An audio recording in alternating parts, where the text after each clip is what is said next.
I have interviewed hundreds of testers as a QA manager and I want to tell you something uncomfortable. Most candidates walk in fully prepared like severity versus priority, smoke versus sanity, bug life cycle, perfect answer and all are memorized. And I still rejected them. You know why? Because those questions only tell me that you have read something. They do not tell me whether you can survive a Wednesday evening when the release is tomorrow and nothing is working. So today I am giving you the 5 questions we actually use to decide. There is no definition to memorize here. Every single one is checking your judgment. Question number 4 is where I catch almost everybody. Stay for that one. So before starting, I just want to tell you one more thing. Answer of each question has 6 sections. The trap, the answer, real example, no experience, red flag words and the one line best answer. The trap basically explains the wrong answer that most people give. If you say this, you will be rejected. The answer section is the correct answer told point by point, easy to remember and easy to say. A real example section. In this section, I will explain a real example that you can use a real story from a real project so you can see how it works. No experience. What to say when you have never faced this type of condition or situation? You can still give a strong answer. Red flag words. These are the words or sentences you must never say in your answer. Each one can end the interview immediately. And the last one is the best answer. The one line to finish with. This is the line that gets your job done. Question 1. You have 2 days to test a 3-week release. What do you do? So the answer must contain all 6 sections that I have explained. First one is the trap. This look like the testing question, but it is not. It is a prioritization question. If you say, I will work overtime and test everything, you cannot, and it shows that you will hide the truth later. On the other hand, if you say it is not possible, it shows you cannot work under pressure. Now the answer section. These are the 6 points that you need to conclude your answer. Means you need to add these points in your answer. The first point is ask developer for the actual code change list, not the feature list. Second, map every change to the customer facing flow. Third, rank by money at risk into chance of breaking. Fourth, test the top 20% that covers 80% of the risk. Fifth, write down clearly what you did not test. Number 6, get the business to accept that untested list in writing. Why you need to send a mail. So these are the 6 points. Now come to the real example. I was on a banking project, quarterly end release with 40 stories, and we have only 2 days to test it. I asked the developers for the commit only 11 files that had changed, and 8 of them were inside the fund transfer module. I tested the fund transfer module deeply and ran smoke on everything else. Then I sent one email listing 29 stories I had not tested, no change code. We release clean. That email is what protected the team afterward. If you don't have this experience, then never say, I have not faced this. Say, I have not led the decision myself, but I was in a release where it happened. Then give the method. Interviewer accept the borrowed experience, they do not accept blank. The cross question that can come into the picture here. And what if the business say test everything anyway? Then your answer must be like that. Then I ask which they want to move, the date or the scope. I do not have the third option, and pretending I do is how team ship untested code. Red flag words. These are the red flag words or sentences that you need not to use. First one is the I will manage, I will try my best, we will somehow finish it. These sound cooperative. They tell the interviewer that you have no method. The best answer. The best answer is I do not decide what to skip. I decide what to test. Then I tell the business exactly what is untested and let them accept the risk in writing. Now let's move to the next question. Next question is how do you test when there is no requirement? The trap. If you say I will ask the requirement is not an answer. It is avoiding the question. Second, if you say testing is not possible without requirement, then it is an instant fail. Because the interviewer want to know if you can survive a real project where document rarely exist. Answer section. These are the 6 points then you must need to conclude in your answer. First one is the production is the requirement, current behavior is the baseline.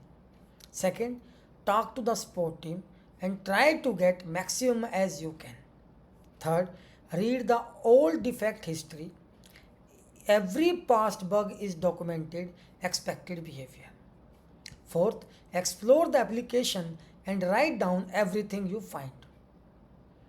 Fifth, get your notes confirmed by the BA or the product owner. And the last one is the now you have notes and that you can use as the requirement document. So conclude these 6 steps in your answer. If you talk about the example, then you can give this example. There was an insurance policy renewal module, 9-year-old, and the original BA had left the company. No document existing anywhere. I spent 2 days with the support team and got their top 12 complaints. Then I read 3 years of defect history in Jira. From exploration, I built a 40-page behavior document. That document became the official requirement for the next 3 years. If you do not have this experience, if you have always had document, say it honestly, then show the thinking. Every project I had worked on had requirement. If they were missing, I would treat production behavior as the baseline and confirm it with the BA. If BA is not present, then I will connect with the support team, product owner according to the project. Honestly plus a method beats a made up story. Next section is the cross question section. The cross question can be here. Who sign off on your notes if nobody owns the requirement? Your answer must be whoever will complain if it behave differently. Usually that is the product owner or the support head. I get their agreement in the writing before the test against it. Red flag words or the sentences. Without requirement, testing is not possible. That is the BA's job.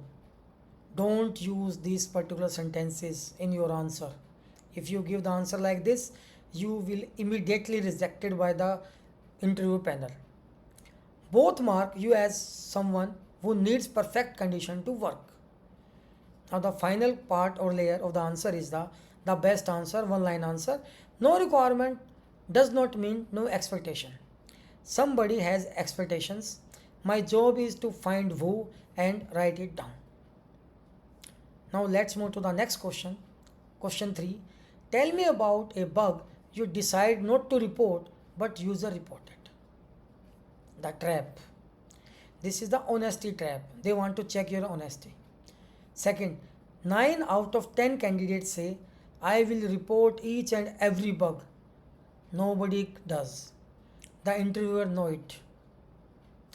The answer make you either dishonest or unexperienced. In both situations, you will be fail. The answer must be like that. First of all, I need to check. It may possible that it is a known issue that is already available in the known issue list. Accept openly that you have skipped the bug. This is the normal and professional. Give a safe and real example of that. Number 4, explain why you skip it. Some safe example you can use. It is a third party known issue that is already documented, or some kind of configuration issue that related to the environment. So conclude all these points in your answer. If you talk about the example, then you can give this example. When I was testing an e-commerce site, the footer copyright still showed 2023 on a page already scheduled for replacement in the next sprint. I did not log it. I put it in the non-issue point because if I put into the bug section, then it is total wastage of time, because in the next sprint or in the next 12 days it is going to disappear. If you don't have experience like this, if you generally report everything because your protect is small, say that and then show your understanding the principle.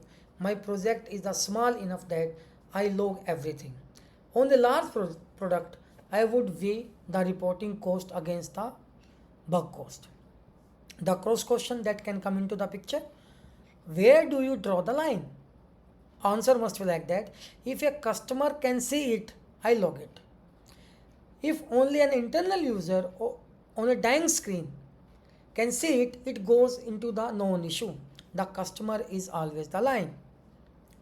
Red flag words: I report every bug. Quality is not negotiable. These particular keywords must not be used in our answer. The second one sound principled. It actually says you have never had the prioritize. Now at the last layer of the answer is the one line best answer. A bug report has a price, trace time, decision, a developer's broken focus. When the cost of reporting is more than the cost of the bug, it goes into the known issue list, not in the defect tracker. Question 4. Walk me through the last bug that escaped to production. The trap section. The question is not about the bug, it's about the blame. Never say like that: the developer changed it without telling us. You blamed a person, you will be fail. If you say we did not have enough time, you blame the process, you will be fail. Both may be completely true, and both will still cost you the job.